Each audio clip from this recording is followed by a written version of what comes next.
Welcome back, everybody. I am Carmen with Remax here in Whistler, and I'm back with Karen Garrett from Sea to Sky Mortgages. Thanks for joining me again. Karen, what happened today? Yay! Well, it wasn't unexpected, but certainly a nice surprise to wake up to find out that the rates have dropped by half a point this morning. The rate now is 3.75% down from four and a quarter.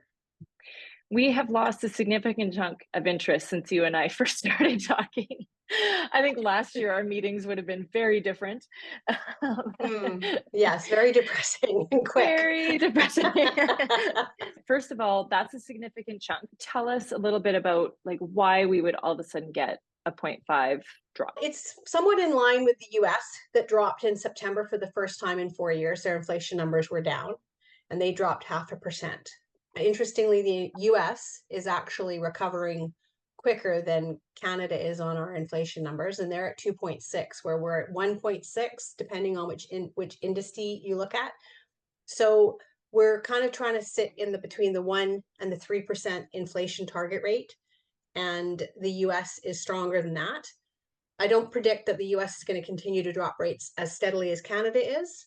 They do have different indexes that measure the rates. I mean, the US is so affected by the election because I think nobody Right. wants to predict what's going to happen because obviously there's a wild card in there. The US election is probably the pivotal piece that's unpredicted at the moment to know which direction the US is going to go in Right. And how that's going to end up and how affecting quickly they'll us. recover, how quickly they'll spend, and it'll affect us too. But I don't think Right. anyone really wants to talk about that. No, and I think we'll steer clear of that topic. We've softened on our unemployment numbers. The growth has slowed in lots of different areas. Still high is the rent and housing costs, but is softening. Wages are still higher relative to the return and the growth of the products being produced, but that's softening as well. Oil prices are down, which is probably significantly why we see the 0.5% drop. And then lastly, there's a lot of excess supply that's not now being affected by today's rate, so we can sell off more items. It's not got an inflationary tag to it. Those are the pieces that have created the biggest drop in the rates. When you talk about excess supply, can you sort of explain that a little bit? When we were in high demand of products, everybody's producing those products, importing them, exporting them. As they predicted what they're going to need, they make more. Cars, for instance, are now cheaper than they were 6 months ago, because at the time when cars were on high demand and interest rates were higher, people were paying more for cars. And so the backlog of producing cars then got escalated and more cars were being produced. Now the purchasing has slowed down. So there's an excess supply of, in that example, cars. And because of that, they now have to sell off those cars cheaper than they would have 6 months or a year ago.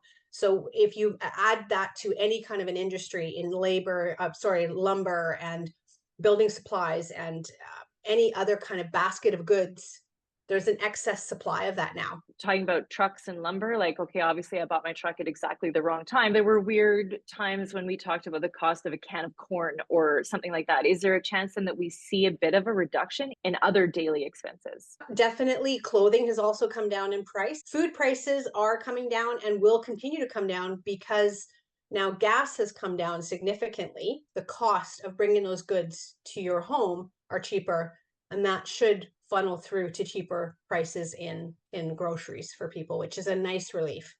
Yeah, big time. Mm-hmm. And then you mentioned the cost of housing is still up. How does that come down? And is it enough Well, to really feel a difference, like in rent or the cost of a house? it's definitely going to be one of the lagging indicators because it's going to take longer for the interest rates to funnel through to being less expensive for a homeowner to then rent their suite. The suites have to become vacant, and the transfer of tenancies has to change. The supply and demand has to change. We had 4 million immigrants, I believe, last year. That puts a big strain on employment and on housing. They've got to slow down on the immigration as well, bring down the population, if you will. That will help with those figures. So they're one of the last indicators, and they're one of the last things to be affected because they're the slowest ones to work their way into the economy. And I suspect it's a little bit harder for somebody to reduce what they're asking for their rent. Yeah. Probably the last thing to go. Okay.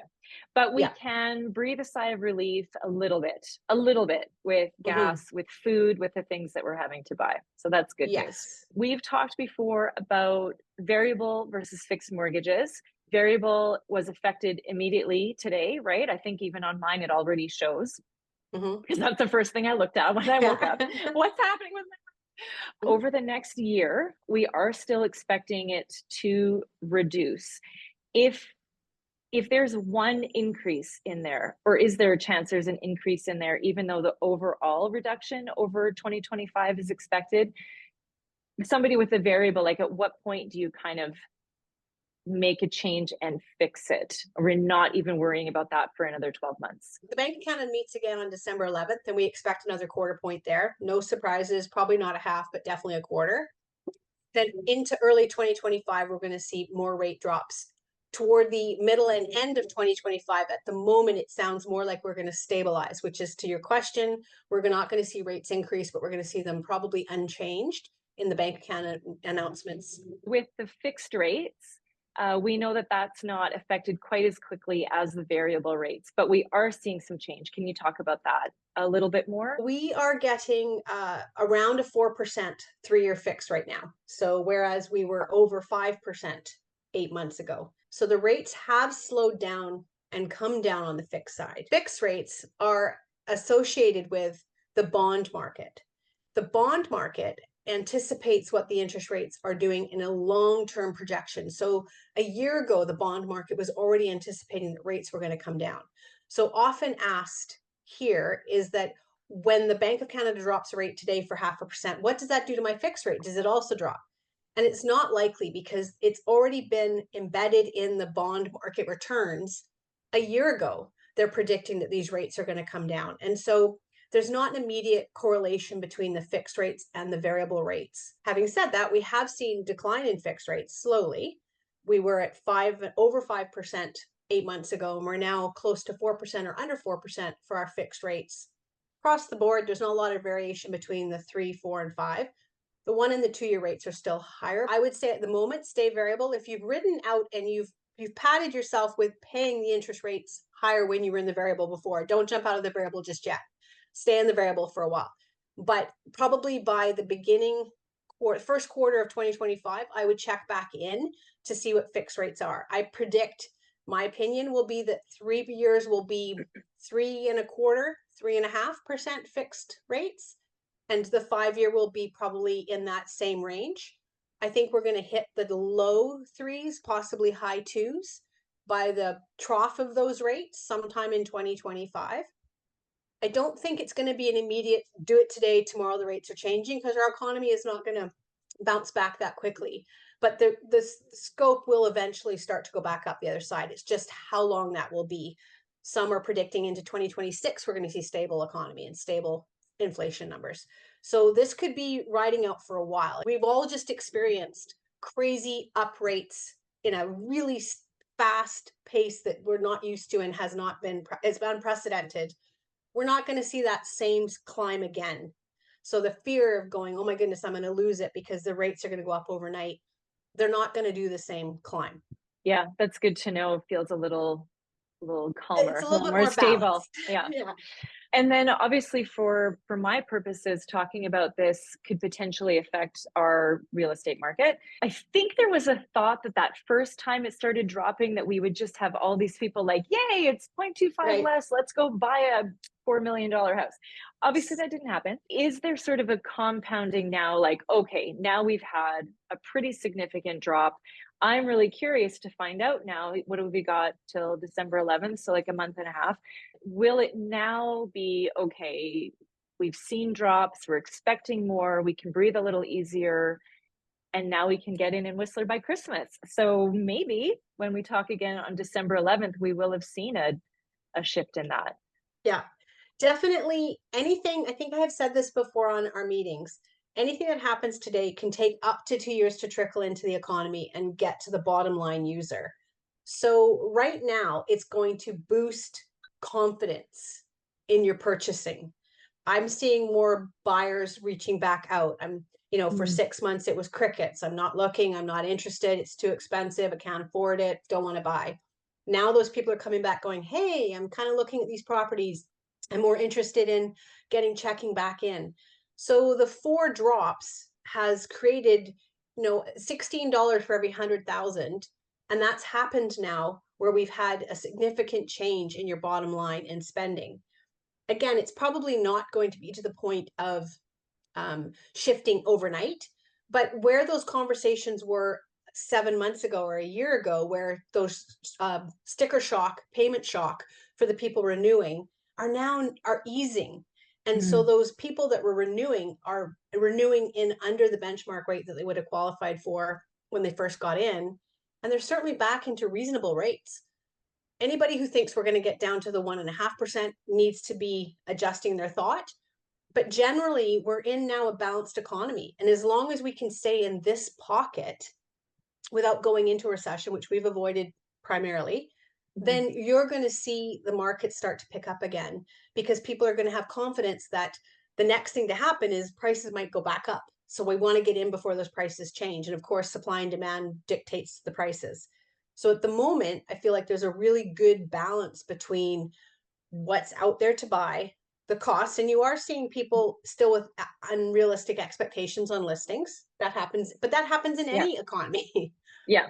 Like anytime rates and properties are for sale and rates affect properties, which they always do, you're going to have an unrealistic buyer, unrealistic seller.